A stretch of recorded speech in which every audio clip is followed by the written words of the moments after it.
Bonjour. Dans cette première séance de présentation de la comptabilité générale, euh, c'est-à-dire un complément au cours qui vous est disponible sur la plateforme de la faculté. Vous trouverez bien sûr le cours complet concernant le semestre 1 sur la comptabilité générale. Dans cette séance, qui est, comme je l'ai dit, un complément du cours, on va essayer d'expliciter, de présenter les notions de base concernant la comptabilité générale. Autrement dit, on va répondre à certaines questions. À quoi sert la comptabilité générale? Comment, principalement et techniquement, s'expose la comptabilité générale? Autrement dit aussi, c'est-à-dire son organisation, ses concepts et bien sûr ses méthodes de base.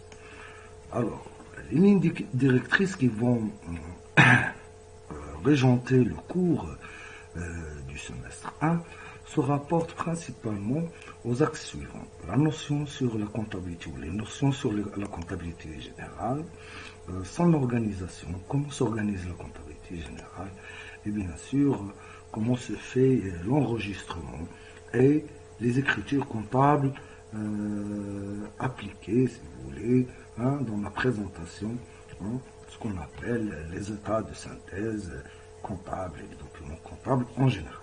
Donc, les parties qui vont suivre dans cette séance répondons à la question à quoi sert la comptabilité, le pourquoi de la comptabilité et quoi et comment s'expose, si vous voulez, la comptabilité générale au niveau technique, comment elle s'énonce, comment on traduit, si vous voulez, toutes les opérations comptables. Cette séance réservée au semestre 1 s'articulera sur les principaux chapitres suivants. Le premier chapitre, c'est sur l'organisation comptable. On abordera certains axes concernant la norme, le plan comptable, l'enregistrement comptable et l'étude du bilan, bien sûr, qui est principal, à côté, bien sûr, des comptes de gestion. C'est le CPC, le compte de produits et charges. Et bien sûr, on abordera vers la fin ce qu'on appelle les comptes schématiques, qui sont des bases, si vous voulez, d'enregistrement d'écriture comptable et les principes qui régentent la comptabilité générale, ce qu'on appelle la partie 2. Le semestre 2, on verra après, si vous voulez, dans un autre registre, concernant les grands volets de la comptabilité générale, qui se rapportent au journal, grand livre, les opérations courantes, la facturation, et bien sûr les travaux d'inventaire, les amortissements avec les provisions. Donc, connaître la comptabilité générale, en principe, c'est répondre à quelques questions à qui s'adresse la comptabilité générale. Ou qu'est-ce que c'est principalement la comptabilité générale? La comptabilité générale vient du verbe compter. C'est une technique ayant pour objectif, bien sûr, de présenter sous forme chiffrée toutes les opérations qu'effectue une entreprise au cours d'un exercice comptable. L'exercice comptable, c'est un temps, si vous voulez, un délai d'une année de vie de l'entreprise. Il coïncide en général avec ce qu'on appelle l'année civile. Alors, une autre définition, si vous voulez, ou autre définition que vous pouvez trouver dans des ouvrages, c'est que la comptabilité générale, c'est une forme chiffrée des opérations, c'est aussi la présentation de l'entreprise en termes de valeur, de situation patrimoniale, de situation financière et de l'activité de l'entreprise. Autrement dit, c'est une sorte de projection de l'entreprise sur un plan de valeur, de valeur en montant monétaire. C'est aussi un système d'information. En plus d'une technique à décrire sous forme chiffrée et en valeur la situation financière, c'est aussi un système d'information représentant la situation patrimoniale et l'activité de l'entreprise. Et son but ultime, c'est de produire cette information qui va éclairer sur la prise de décision des dirigeants, c'est-à-dire des dirigeants, c'est-à-dire son directeur ou bien les actionnaires quand il s'agit d'une entreprise, à conseil d'administration, des représentants, etc. Donc c'est une forme, si vous voulez, de système d'information qui est disponible, présenté aux décideurs, ainsi pour prendre les décisions sur les questions stratégiques, principalement d'investissement ou d'autres questions se rapportant si vous voulez, à la vie de l'entreprise, son but, ses objectifs, ses stratégies, etc. C'est aussi satisfaire certaines obligations et de communication avec les partenaires, avec les tiers. C'est principalement, on trouvera ce qu'on appelle l'assurance envers les prêteurs sur la situation de solvabilité de l'entreprise, sa capacité de rembourser ses dettes lors d'un contrat de crédit, etc. Donc, en plus d'un système d'information, en tant que système d'information, elle permet aussi techniquement de saisir si vous voulez, les opérations, de les classer et de les enregistrer dans des comptes. Le compte est principal, c'est une question essentielle et capitale dans la comptabilité générale. Un compte qui va refléter ces opérations, les entrées, les sorties, comme on va le voir après à travers les flux et la notion d'emploi et ressources. Donc, c'est un système d'information qui nous aide à saisir, classer et enregistrer toutes les opérations effectuées par l'entreprise et de fournir, en fin de compte, après traitement de ces états, ce qu'on appelle le bilan et le CPC, le compte de produits et charges, qui indique à la fin le résultat de l'entreprise, sa performance dans un exercice comptable. Donc, en mettant en évidence d'une façon ou d'une autre, à travers ce résultat, l'entreprise, en déployant ses efforts, ses activités, est-ce qu'il s'est enrichi ou bien appauvri à travers sa gestion et bien sûr son déploiement des ressources disponibles, les emplois et bien sûr toutes les opérations qu'il a effectuées. En synthèse, on peut dire aussi que la comptabilité générale, en tant que système d'organisation de l'information comptable, permet de saisir, classer et enregistrer les données chiffrées pour les présenter dans des états de synthèse reflétant une situation ou une image fidèle du patrimoine et de la situation financière et du résultat de l'activité de l'entreprise. Par conséquent, la comptabilité générale, si on veut répondre à la question, le pourquoi de la comptabilité générale, elle nous renseigne sur la situation du patrimoine de l'entreprise, c'est-à-dire ce qu'elle possède. Après, bien sûr, toutes les opérations qu'elle effectue au quotidien, chaque jour, etc. Durant, bien sûr, un exercice comptable.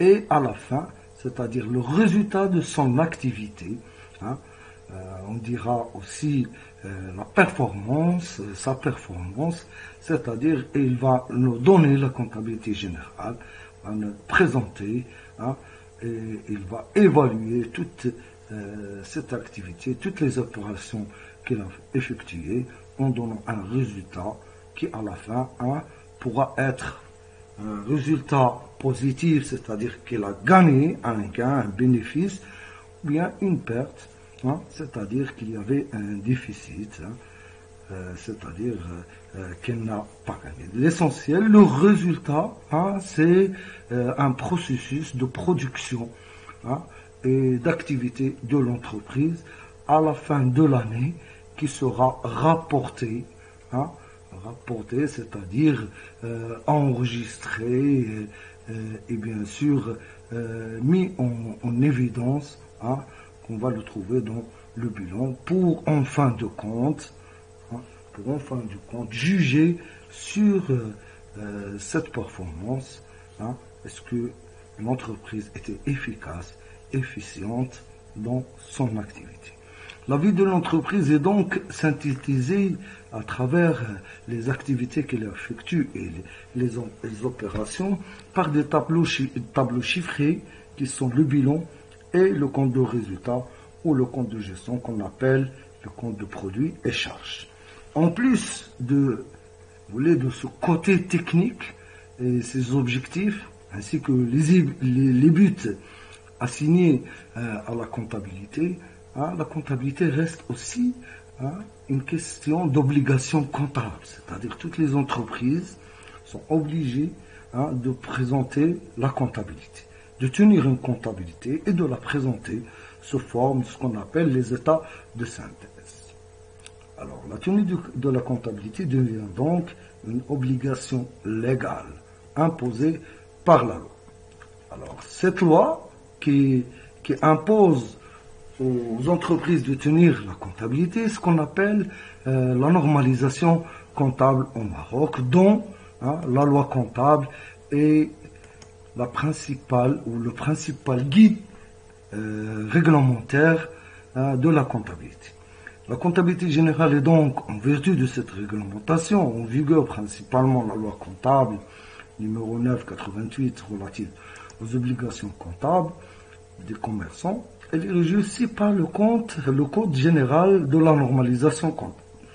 Hein, le Code général de la normalisation comptable se structure en deux parties. Hein. Une partie, ce qu'on appelle la norme générale comptable, hein, qui regroupe les choix directeurs et les principes fondamentaux, hein, de référence pour tout comptable, toute entreprise, hein, qui est tenue à présenter la comptabilité générale. Et d'un autre côté, ce qu'on appelle le plan comptable, qui est un outil ou un dispositif d'application de cette norme. Pour un peu éclaircir donner quelques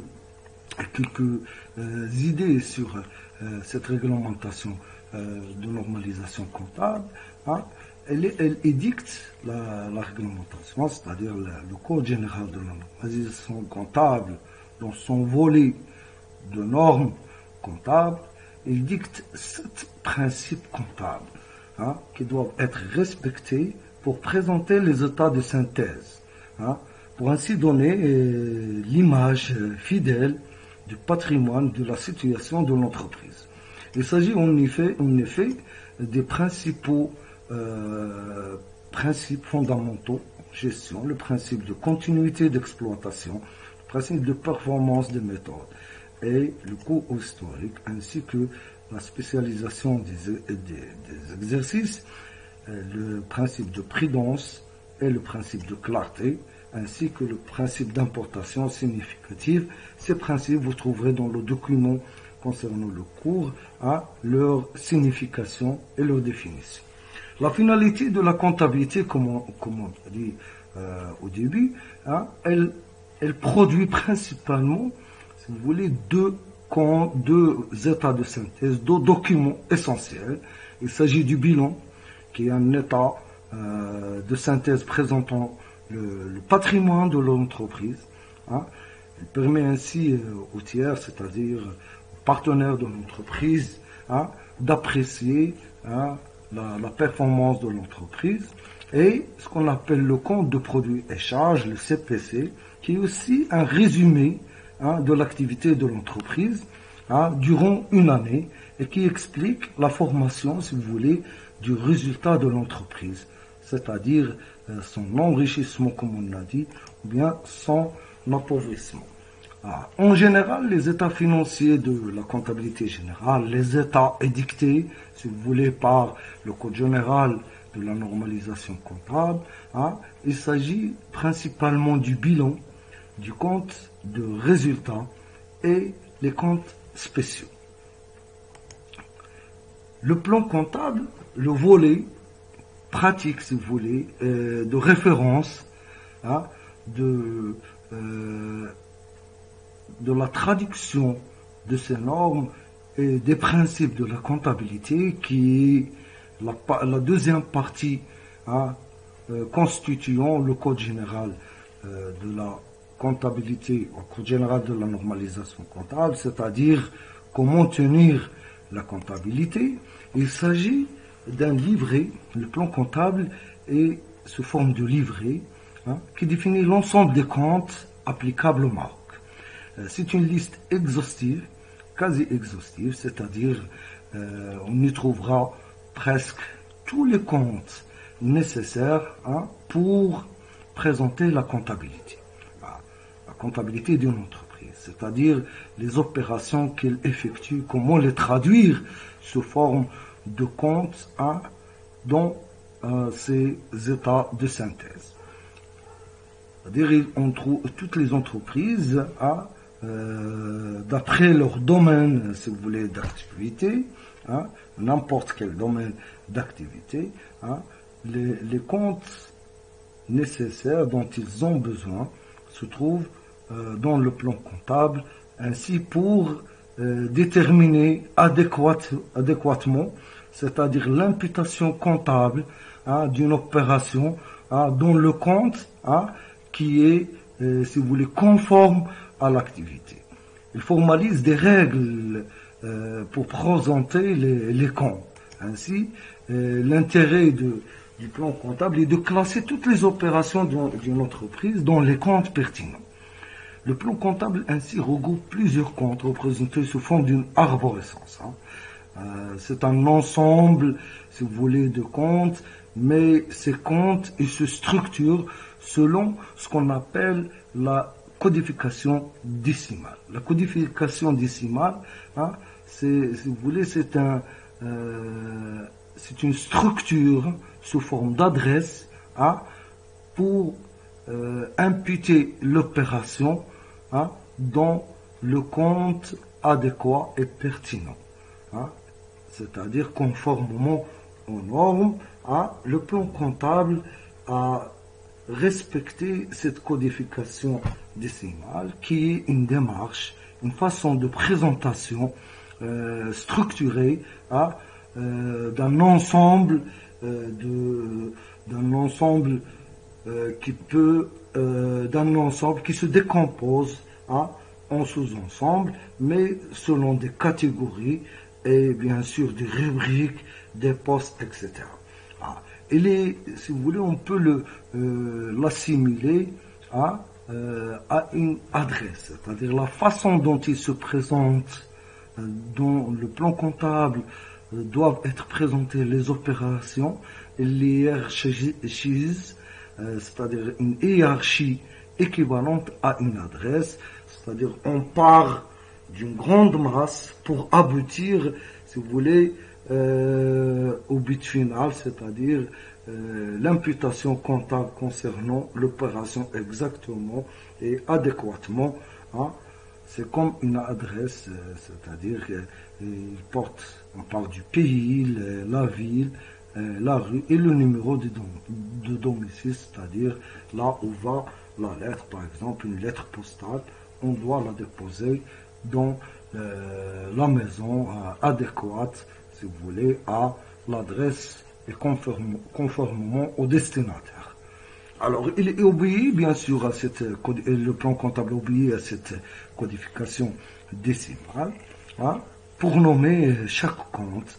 Hein. Ces comptes, comme on va le voir, hein, se décomposent parfois en sous-comptes. Mais cette codification décimale, comme on l'a déjà comparée à la forme d'une adresse postale en général, il part de grandes masses, c'est-à-dire les classes, hein, des sous-classes qu'on va appeler, qu'on les appelle les rubriques, et ces rubriques aussi se décomposent en postes et les postes en comptes.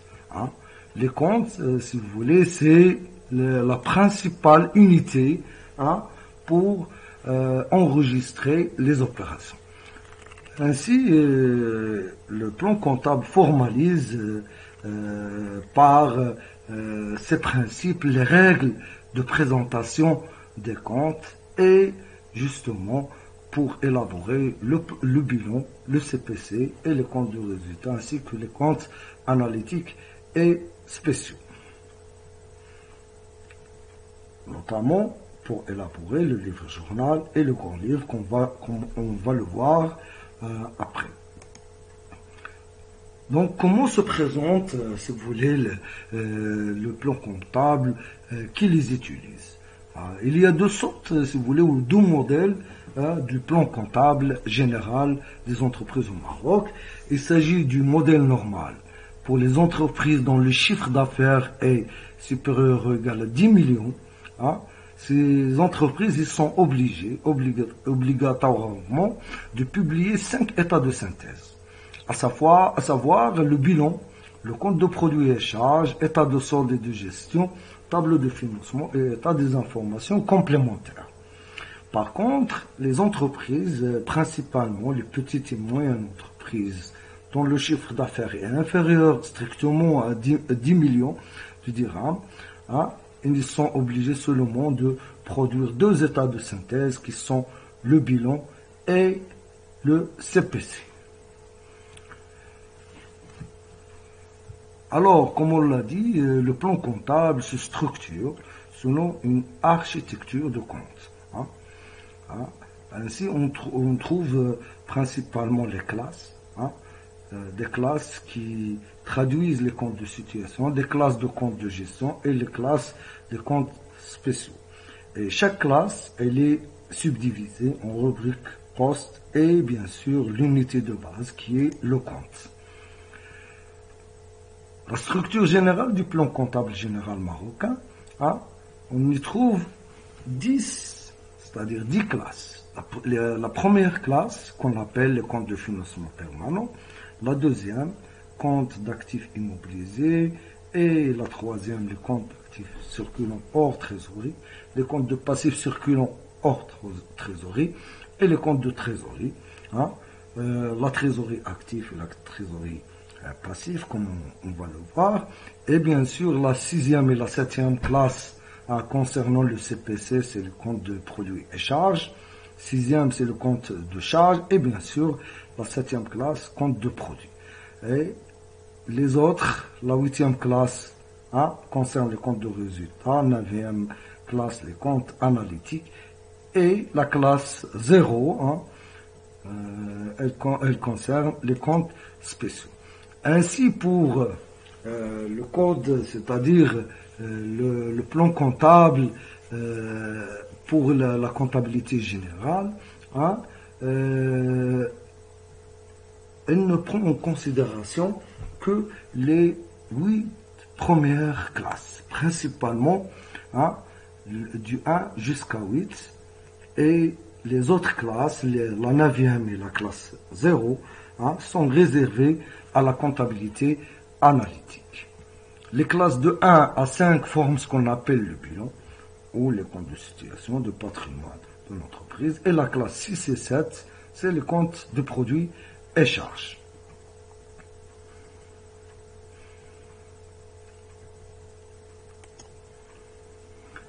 Le plan comptable, selon cette architecture, hein,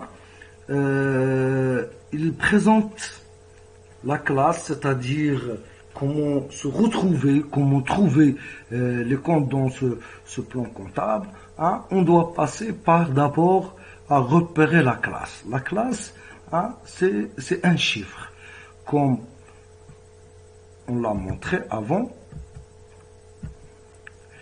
les classes sont classées, hein, de 1 jusqu'à 9, et bien sûr la classe 0.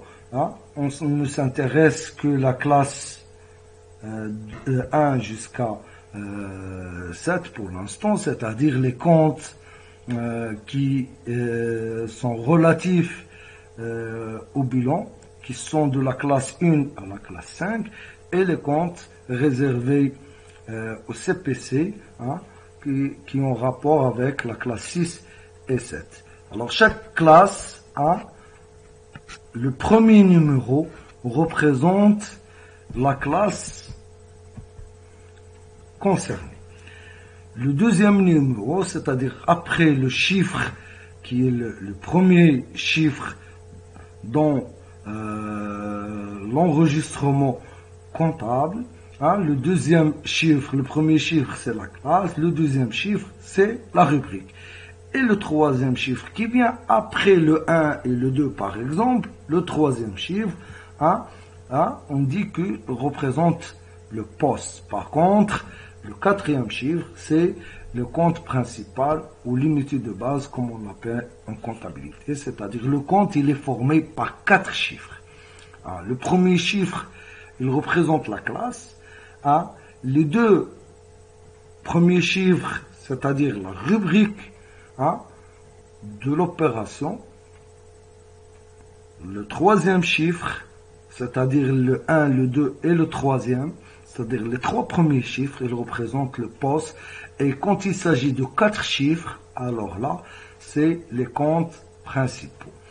Et on peut, dans cette arborescence, c'est-à-dire dans cette architecture, ajouter des sous-comptes, c'est-à-dire on aura pas seulement 4 chiffres, mais 5 chiffres ou 6 chiffres, ça dépend des besoins de l'entreprise.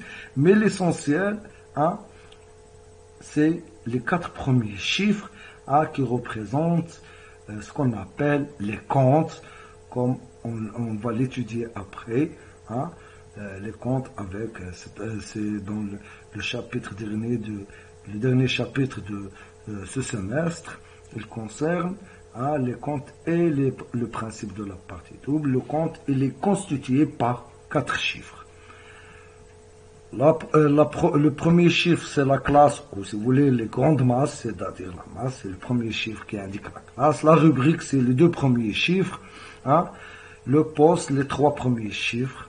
Et le compte, 4 chiffres. Il comprend 4 chiffres. Et on peut avoir aussi un sous-compte ou même un compte divisionnaire, c'est-à-dire plus de 5 chiffres qui est représenté par le sous-compte. C'est très rare, mais on a la possibilité, si vous voulez, de le présenter. Alors, pour trouver, si vous voulez, dans le plan comptable, quand on aura une opération à enregistrer, pour se repérer et pour trouver le bon numéro de compte ou le code du compte, on identifie d'abord la nature de l'opération, de quoi il s'agit.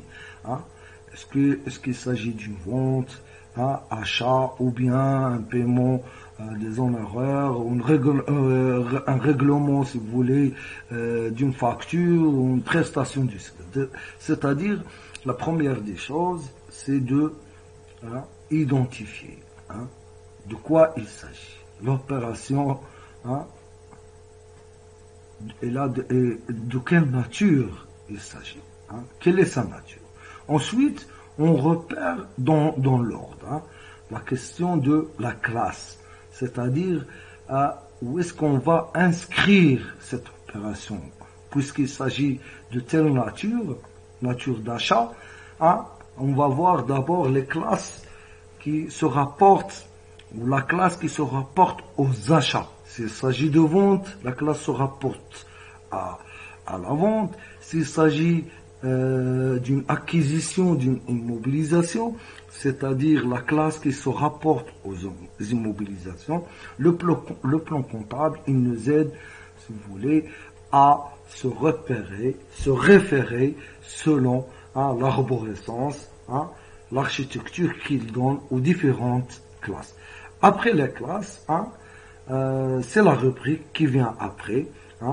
On va essayer de suivre l'arborescence dans la classe, c'est-à-dire les sous-classes de cette classe, pour essayer de s'acheminer vers, bien sûr, la dernière étape, qui est le compte correspondant ou adéquat. Exemple, on va donner un exemple sur cette numération des comptes et cette codification qui est utilisée. Par exemple, si on prend la classe 1, la classe 1, c'est la classe des comptes de financement permanent.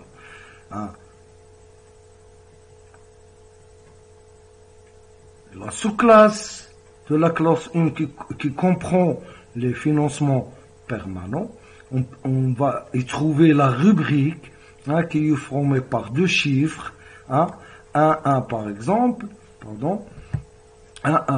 c'est les capitaux propres. Les capitaux propres qui vont par la suite, cette sous-classe, si vous voulez, ou c'est la rubrique qui est constituée par le poste 111, qui est le capital social au personnel. Et après le poste, on peut se repérer pour trouver le compte, qui est le capital personnel, le compte qui est formé par 4 chiffres. Et son sous-compte, par exemple, qui est formé par 5 chiffres, il s'agit du compte de l'exploitant. Un autre exemple plus concret, s'il s'agit d'un bâtiment, par exemple, appartenant à une entreprise, et on vous demande de trouver le compte adéquat. En cherchant dans le plan comptable, d'abord pour se repérer, il s'agit de quoi? Un bâtiment, c'est-à-dire une immobilisation. Donc, c'est la classe 2 qui est relative à l'actif immobilisé. Le deuxième chiffre après la classe 2, il y en a plusieurs, mais on a toujours, si vous voulez, l'information, c'est qu'il s'agit d'un bâtiment. La rubrique adéquate à cet égard, c'est le 23, ou le 2 et le 3 après, c'est-à-dire il s'agit d'une immobilisation corporelle, ce n'est pas une immobilisation financière ou incorporelle, c'est une immobilisation corporelle, et là encore, matérielle, etc. Donc, on s'achemine après pour trouver le poste adéquat. Les bâtiments, ce sont des constructions, mais dans les constructions, il y a aussi des sous-postes. Si les constructions, c'est le poste 232, le compte qui correspond au bâtiment, il est nommé, si vous voulez, il a un compte spécial, c'est le compte, c'est-à-dire au chiffre 4, 4 chiffres, c'est-à-dire qui appartient à ce poste, et c'est le 2, 3, 2 et 1, c'est-à-dire 2321. C'est-à-dire le compte qui correspond au bâtiment après acheminement de la classe vers la rubrique, vers le poste, on tombe sur le compte exact qui est bâtiment et son numéro donné par le plan comptable. Alors pour rappeler, si vous voulez, un petit peu l'essentiel sur ce qu'on vient de dire, la comptabilité est considérée comme un système d'information qui permet de formaliser les données de l'entreprise. C'est une projection en termes monétaires, sur le plan monétaire, de toutes les activités effectuées une entreprise. Elle permet notamment de rendre compte, si vous voulez, par les différentes relations avec ses partenaires, c'est-à-dire les achats, les ventes, les services et les biens échangés, d'informer sur la situation du patrimoine et de sa performance. La situation du patrimoine de l'entreprise, elle est donnée par le bilan, et la performance, c'est-à-dire le résultat de son activité, elle est donnée par hein, le compte de produit et charges, le CPC. En effet, l'entreprise, dans ses relations, dans ses échanges, ses transactions avec ses partenaires, hein, elle échange des biens et des services. Ces biens et services, ils sont représentés, si vous voulez, sous forme de flux, hein, du flux qui sont soit des flux externes, soit du flux interne. Hein. Quand il s'agit des flux externes, c'est-à-dire les relations de l'entreprise comme agent économique avec les autres agents économiques, comme on le verra juste après, avec son monde extérieur ou bien avec son environnement extérieur, ce qu'on appelle les flux externes. Il y a d'autres flux qui se font au niveau intérieur, qui s'effectuent à l'intérieur de l'entreprise, que la comptabilité générale considère peu parce qu'ils n'ont pas beaucoup d'impact avec les autres agents économiques. Ça concerne, si vous voulez, en interne l'entreprise. Principalement, on va s'intéresser aux flux externes, c'est-à-dire les rapports ou les relations, les transactions que l'entreprise effectue avec son environnement, c'est-à-dire les différents partenaires de l'entreprise. Dans ce cadre, le rôle de la comptabilité, donc, il consiste à enregistrer ces opérations externes qui s'effectuent avec les autres agents économiques, c'est-à-dire l'entreprise et le monde extérieur, et qui se traduisent par ce qu'on nomme des flux économiques. Les flux économiques, c'est un mouvement de valeur, de biens et de services, et bien sûr de paiement, etc. Ce qu'on appelle tout ce qui est monétaire et financier. L'entreprise, justement, elle effectue des transactions, des échanges. Elle a des droits, des obligations envers les différents partenaires, principalement ses propriétaires, c'est-à-dire ceux qui apportent les capitaux à l'entreprise. Ils attendent bien sûr des dividendes.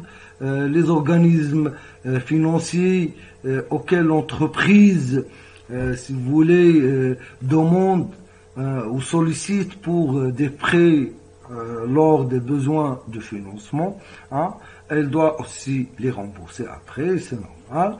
Et bien sûr aussi l'administration ou l'État en général, qui fournit des services publics, des équipements et d'autres services à l'entreprise et auxquels l'entreprise lui doit de payer des impôts et des taxes. Le client, bien sûr, qui est aussi un agent principal pour l'entreprise en tant que partenaire, c'est, si vous voulez, son principal partenaire par les achats qu'il effectue auprès de l'entreprise, c'est-à-dire les ventes que l'entreprise réalise, les ventes qu'elle réalise avec le client. En contrepartie, bien sûr, il lui paye ou il lui règle, si vous voulez, les factures d'achat.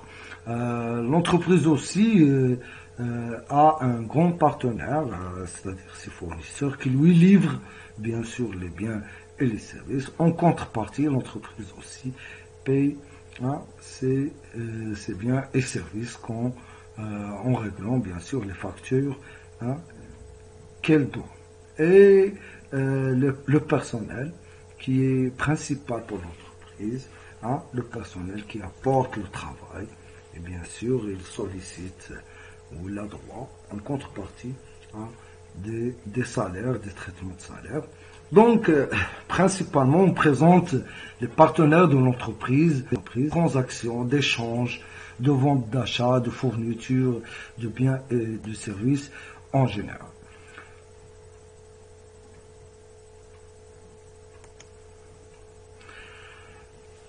Merci de votre attention. On va terminer sur ces slides. La prochaine séance portera, si vous voulez, sur le flux, la notion d'emploi des ressources.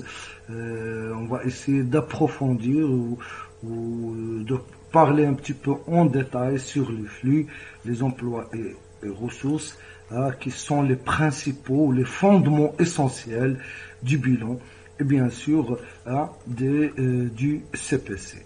Donc à la prochaine séance,